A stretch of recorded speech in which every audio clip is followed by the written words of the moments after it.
Imagine you've built an automation that saves every email into Google Sheets. Now tell me, what if you want to save an email only when it has an attachment? Or what would you do if you wanted to add simple if-else logic? Like, if this happens, do this. If that happens, do that. So in viaSocket, the solution is multipath. Think of multipath like a road split. Your workflow reaches a point and then it decides which path to take. Let's set this up in viaSocket. I'm using the same Gmail to Google Sheets workflow we built in the previous video. Right now, it runs for every email that comes in. Now, I want to add a condition and process emails to Google Sheets that have an attachment, URL. To build this, first click on the plus button.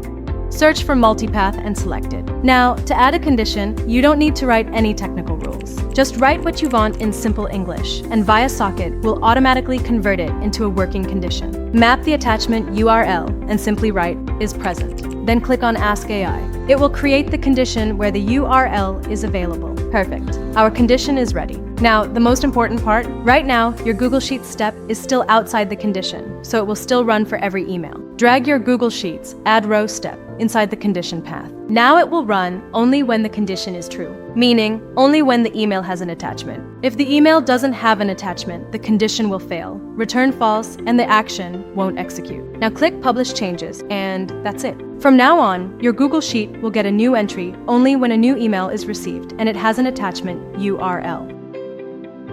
That means no attachment, no entry. In the next video, we'll do something even more useful. Imagine you're getting a full name from Gmail, but you want to store first name and last name in 2 different columns in Google Sheets. But how do we do that?